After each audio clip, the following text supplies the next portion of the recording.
औरंगाबाद तक का मैं स्वागत करता हूं और आपके ज़रिए हमारे तमाम मुस्लिम भाइयों को रमज़ान का मुबारक महीना चल रहा है इसलिए शुभकामनाएँ देता हूं और हिंदू भाइयों को होली की शुभकामनाएँ देता हूं। दोनों हमारे जो फेस्टिवल है अपने अपने जगह पाक पवित्र है और इस हालात में आज हमारे देश के हालात मुझे बहुत ही तकलीफ़दायी लग रहे हैं। तकलीफ़दायी इसलिए कि भ्रष्टाचार, पॉलिटिकल सोच, एक दूसरे के लिए उनकी जो बात करने की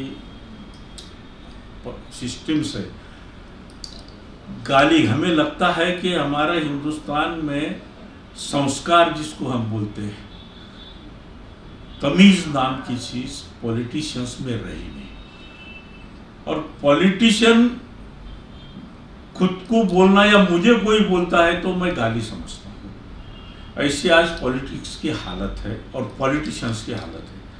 हर कोई यही कहता है पॉलिटिशियंस गंदा है, पॉलिटिशियंस कोई विश्वास रखता नहीं, फिर चाहे मोदी हो या राहुल गांधी हो, तो सबसे ज्यादा ममता हो या केजरीवाल हो, आधे से ज़्यादा पॉलिटिशियंस आज जेल में होना चाहिए। जेल एक कम पड़ेगी इतने गुनहगार को, पर आम जनता कुछ कर नहीं सकता। आम जनता आज जो बोल सकते हैं कि उनका मदद करने वाला भी कोई नहीं। ईमानदार आदमी राजनीति करे तो कैसा करे, क्योंकि जनता की आदत ऐसी बिगाड़ी कि इतना पैसा लगता है, उतना पैसा लगता है। मैं खुद 4 लोकसभा लड़ा हूँ, दोनों लोकसभा में जालना से जीता हूँ। औरंगाबाद से मैं 1 लोकसभा लड़ा हूँ। वो लोकसभा में मैं लड़ा तो सबसे कम वोटों से आया। उसके बावजूद हर समाज मेरा साथ देने लगा तो मेरी ही पार्टी ने किसी और को टिकट दे दिया और वो उसके बाद पार्टी डुबो दी। तो जो सेक्युलर कहने वाली पार्टी थी वो सेक्युलर रही नहीं। तो आज हर कोई ये, जैसा आज मुझे पता लगे कि भाई ये चर्चा है, यस चर्चा तो है, होनी भी चाहिए, पर क्या आपको ऐसा लगता नहीं मैं आज चुनाव लड़ूंगा भी आप लोगों के कहने पर मेरी 74 साल की उम्र में मैं जा चुका हूँ। अभी 1 साल 1.5 साल बाद मैं 75 साल का होऊंगा। इस उम्र में हारने जैसा तकलीफ मुझे बर्दाश्त होगा कि नहीं, ये भी तो मुझे सोचना पड़ता है। इसलिए लोगों ने भी अच्छे बनना है तो अपेक्षाएं उतनी रखो जो काम करे। और अगर फिर राजनीति आएगी तो मेरी कोई एक जात आएगी, फिर वो आएगा ओबीसी, फिर यहाँ गलती से वो ऐसे भाईजान आ जाएंगे, वो कुछ अपनी इसमें बोल देंगे, अंबेडकर साहब आएंगे, कोई मराठा जरांगे जैसे आएंगे। तो ये जो डिविजन्स है, इस डिविजन्स का तकलीफ जो है वो अच्छे उम्मीदवार को होना ही चाहिए। इसलिए वोटर्स ने हमारे औरंगाबाद जिले के संभाजीनगर, औरंगाबाद जिले के तमाम, अभी तो कैसा है आधा नाम हमारा संभाजीनगर है, आधा औरंगाबाद है, लोकसभा औरंगाबाद है, महाराष्ट्र शासन संभाजीनगर बोलता है, तो नाम से हमारे पास झगड़ा लगे हुआ है हद से ज्यादा। तो ऐसे झगड़े के हालात में मुझे आज इस बात का फक्र है, गर्व है, अभिमान है कि मुझे प्यार करते हैं लोग। अब कहते हैं काका आपकी जरूरत है, मेरे विचारों की जरूरत है, इसको में कोई शक नहीं, बट मेरे विचारों की जरूरत है, ये हकीकत होते हुए भी मुझ में अभी तक वो लेवल सोचने की नहीं आई क्या मैं कामयाब होगा या नहीं होगा। कामयाबी तो मैंने पाई भी, मैं लोगों का प्यार पाने में कामयाब हूँ। आप लोगों के हिसाब से अगर मैं कहूँगा कि हाँ मैं सचमुच कामयाब एक अच्छा इंसान बन गया। आज पूरे मराठवाड़ा में इज्जत के साथ मुझे ये कहते हुए कि मेरे 50 साल मेरे बिजनेस को, एक बार बोर्ड देखेंगे आप, 50 साल से मैं बिजनेस कर रहा हूँ। 5-6 बिजनेस है, मेरी इंडस्ट्रीज भी है। बिजनेस करियर 50 साल का है, 40 साल का पॉलिटिकल करियर है। सोशल वर्क कर रहा हूँ मैं 40-45 साल से। मेरे पास 3-3, 4-4 एजुकेशन इंस्टीट्यूट भी चलाता हूँ। इसके बावजूद मैं पहला इंसान हूँ पूरे मराठवाड़ा में जिसके ऊपर जिंदगी में अभी तक FIR नहीं हुआ। मैंने जिंदगी में कभी पुलिस स्टेशन देखा नहीं, ना मैंने किसी के खिलाफ कंप्लेंट की, ना किसी ने मेरे खिलाफ कंप्लेंट की। इतनी बड़ी इज्जत राजनीति में भी हो, बिजनेस में भी हो। 40,000 से ज्यादा लोग मेरे पास काम करके गया, 36,000 लोग आज भी काम करते रहते। इतना सारा नेटवर्क संभालता हूँ, 3-3 एजुकेशन सोसाइटीज है मेरी। ये सब संभाल के भी एक तो मैं बहुत बड़ा गुंडा होना चाहिए कि मेरे खिलाफ कोई कंप्लेंट नहीं करता, या लोगों का मुझसे प्यार होना चाहिए। तो मुझे इस बात के अंदर कि पर क्या ये जो मैं कह रहा हूँ ये मेरा क्वालिफिकेशन है या राजनीति में डिस्क्वालिफिकेशन है? सर एक है तो औरंगाबाद और जालना लोकसभा मिला हुआ है मतदार संघ, पुराना एक ही जिला है वो। जी बराबर है।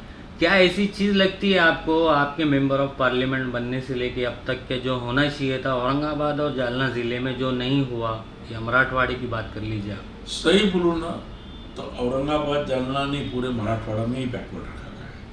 औरंगाबाद तो ऐसा है कि एक जमाने में महाराष्ट्र में मराठवाड़ा की राजधानी थी और देश का टूरिज्म कैपिटल बोलते थे उसको। जब यहाँ फ्लाइट आते थे तो उतनी फ्लाइट ना कोयम्बतूर की थी, ना इंदौर की थी, ना बड़ौदा की थी, ना कहीं थी। शिरडी का तो हवाई अड्डा भी नहीं था, नासिक का हवाई अड्डा नहीं था। आज सारे हवाई अड्डे बड़े बन गए और हम मुंबई के वही 4 फ्लाइट्स पे अटक गए। हमारे पास विजनरी लीडरशिप नहीं। हमारे पास जकेरिया साहब ने 5 लाख के हिसाब से पानी की योजना तैयार की थी, वो मिली। अब आबादी हमारी शहर की 22 लाख है तो आप हम पानी भी नहीं दे सकते। 25 साल से हमको कोई लीडर नहीं है। लीडर तो बहुत हुए, पर शहर की प्रगति होगी तो आजू बाजू की प्रगति होगी। औरंगाबाद की अगर प्रगति हुई, संभाजीनगर की प्रगति हुई तो मराठवाड़ा का नाम बढ़ेगा। तो आज हमारे पास ना IIM है ना IIT, ये तो सब नागपुर को लेके भाग गए। हकीकत यह है कि मेरी एक ही कोशिश चल रही है कि आप जैसे अच्छे ईमानदार लोगों को ने राजनीति में आना चाहिए, यंग लोगों ने आना चाहिए। और किसी को भी नौकरी देते समय, प्राइवेट करना स्पेशली, किसी ने किसी की जात धर्म नहीं पूछना चाहिए। इसके लिए मैं काम कर रहा हूँ, करता रहूँ। ठीक है, ऐसी सिचुएशन में कौन सी ऐसी पार्टी है जो आपको लगती है कि उसने अभी इंडिया का प्रतिनिधित्व करना चाहिए या उसके ज़्यादा से ज़्यादा मेंबर ऑफ पार्लियामेंट लोकसभा में बैठना चाहिए? कौन सी ऐसी आपकी नज़रों में? देखो, नेशनल पार्टी तो दुर्भाग्य से 2 ही है, बीजेपी या कांग्रेस। 40 साल पहले बीजेपी के 2 MP थे, आज वो 400 पार की बात कर रहे हैं और 350 तो वो आज भी है। कांग्रेस जो कभी 414-40 थे, आज वो 44-50 के अंदर है। तो इतना बुरा हाल जो कांग्रेस का है, तो कांग्रेस भी रीजनल पार्टी बन के रही है। अब रीजनल पार्टी मैं इसलिए बोल रहा हूँ कि महाराष्ट्र में 2019 में कांग्रेस का 1 MP छूट के आया था, वो भी शिवसेना से आया था बेचारा। और 2014 में सिर्फ 2 MP चुन के आए थे। मैं जब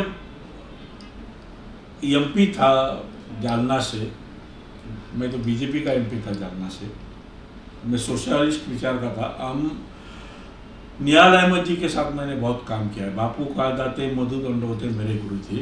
जकेरिया साहब का मैं प्रचार प्रमुख था 91 के इलेक्शन में शहर का, और ग्रामीण का रायबान जादव थे। तो मैं जनता दल में था, VP सिंह वाले जनता दल जो ना, मैं उसमें काम करता था। तब की हालत और आज की हालत, तो जब जकेरिया साहब को तब गिराया तो हमें दुख हुआ था। कि जिस इंसान ने औरंगाबाद को क्या कुछ नहीं दिया, उनकी औरंगाबाद से हार होना, वो नंबर 2 पे थे जब सावे के पिताजी चुन के आए थे, और मैं उनका इलेक्शन प्रचार प्रमुख था। इतने मेरे जकीरिया साहब से वो मैडम से अच्छे रिलेशन थे। पर आज कोई पार्टी ऐसी नहीं है कि जो मोदी के सामने खड़ी होकर मोदी को चैलेंज कर सके। भाषण करने तक ठीक है, आज प्रकाश अंबेडकर को ये अकोमोडेट नहीं कर पा रहे। देना तो चाहते हैं, वो साथ आना चाहिए, पर मेरे हिस्से में से उसको सीट नहीं मिलेगी। अगर हर कोई तीनों बोलेंगे मेरे हिस्से में से नहीं, मेरे हिस्से में से नहीं, तो क्यों आएंगे? ये बात सच है कि इम्तियाज जलील साहब जो चुन के आए वो मेरे मित्र है अच्छे। प्रकाश अंबेडकर नहीं होता तो वो लोकसभा का शक्ल भी नहीं देख सकते। मैं गवाही उस बात का, प्रकाश अंबेडकर की वजह से ही उनको लोकसभा की सांसद, पर विधानसभा में नहीं हुआ वैसा। वो टूट गए, बिखर गए। अरे 6 महीने में तुम बिखर जाएंगे जिसकी वजह से तुम आए थे। तो जो वंचित बनना चाहिए थी वो नहीं बनी, तो आप क्या उम्मीद करूं? मैं आपका सवाल का जवाब मैं दिया कि मैं क्या उम्मीद करूं? मैं खड़ा भी रहा और मैं गिर गया, तो क्या मुझे ईमानदारों ने राजनीति में नहीं आना चाहिए ऐसा कहना पड़ेगा? जो मैं कह नहीं सकता। राजनीति में ईमानदारी चाहिए। जी, महाराष्ट्र की भी राजनीति कर लीजिए। यहाँ पे राष्ट्रवादी के 2 हिस्से हो गए, शिवसेना के 2 हिस्से हो गए, तो ये जो राजनीति चल रही है किस मोमेंट तक जाएंगी ये आगे महाराष्ट्र में? मोदी को भलाई करने के लिए सब हिस्से हो रहे हैं। अरे भाई, जो इनके हिस्से टूट के गएगा मोदी के साथ।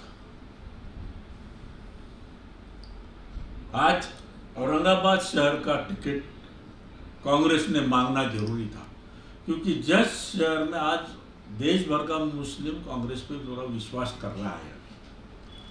यहाँ मुस्लिम 4 लाख मुस्लिम वोटर्स है, 2.5-3 लाख दलित वोटर है, और ये सीट हम शिवसेना को छोड़ रहे हैं। क्यों छोड़ रहे भाई? क्या पार्टी ने कभी चर्चा की हमसे? और छोड़ रहे हम तो क्या तुम गारंटी दे दें कि हम कन्विंस करेंगे उद्धव ठाकरे को? अब उद्धव ठाकरे का तक अब ये संभाजीनगर औरंगाबाद ये झगड़ा तो अभी खत्म भी नहीं हुआ, वो तो कोई कोर्ट में है। तो क्या आपको लगता है कांग्रेस ही कांग्रेस की दुश्मन है फिर? देश भर में तो लोगों की सोच ऐसी है। तो महाराष्ट्र में क्या हाल है? महाराष्ट्र अभी सहानुभूति मिलेगी? शरद पवार हो गया या राहुल गांधी की वजह से महाराष्ट्र के हद तक, जैसे अशोक चौहान भी चले गए। अब मैं सहानुभूति किस लिए मिलेंगी? क्या मोदी को पावरफुल बनाए यही सहानुभूति देंगे हम? आज मोदी के खिलाफ 10 साल में आपने कौन से स्ट्रॉन्ग एक्शन किए हुए हैं?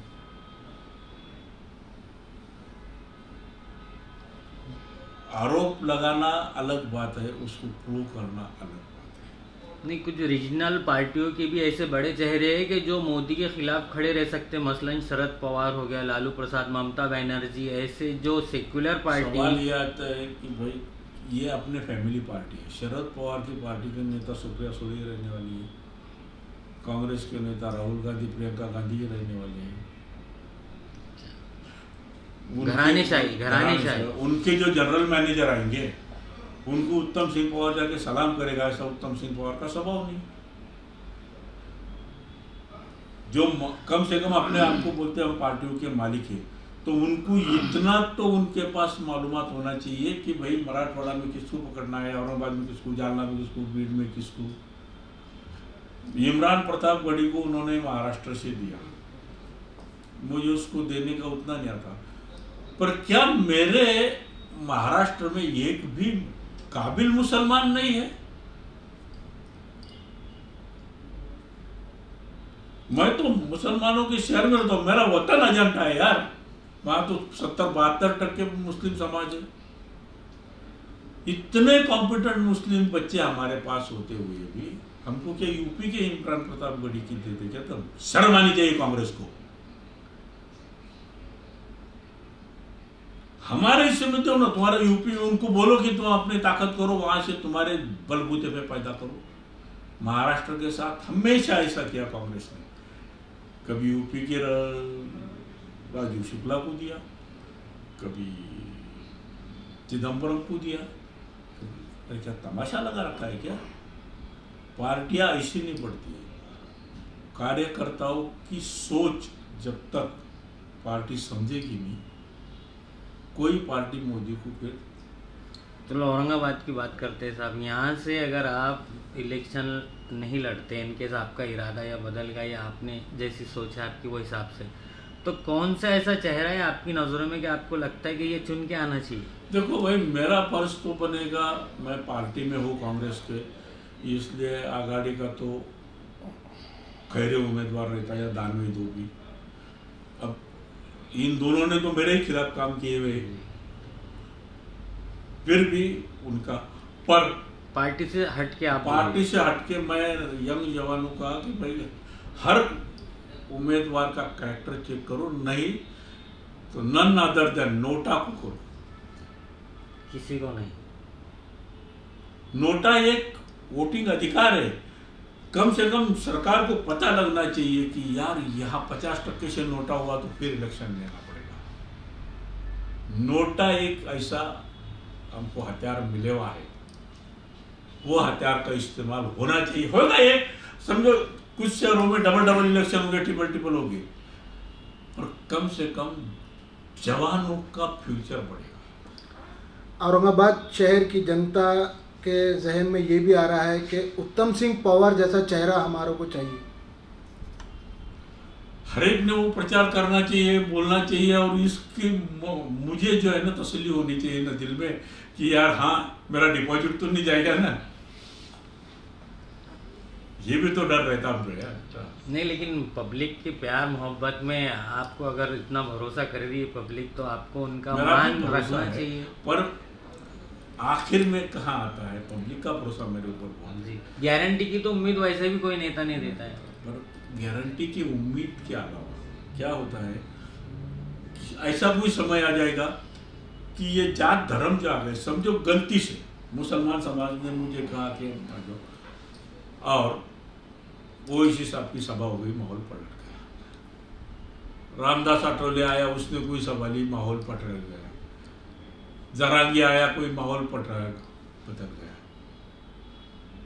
तो इसीलिए मैंने पहले कहा कि मेरी उम्र जो है वो सोच समझ के डिसीजन लेंगे। वोटों का ध्रुवीकरण होता है ऐसा आप मानते हैं? इसके लिए पब्लिक भी तो उतनी जिम्मेदार है क्या? वो जिम्मेदार है, पर पब्लिक की जिम्मेदारी को पूछता हुआ नहीं होता है। जो कैंडिडेट खड़ा होता है, काका क्यों खड़े रहे जब आपको खातिरी नहीं थी, तो पब्लिक को ये नहीं बोल सकते आपने क्यों नहीं वोट दिया।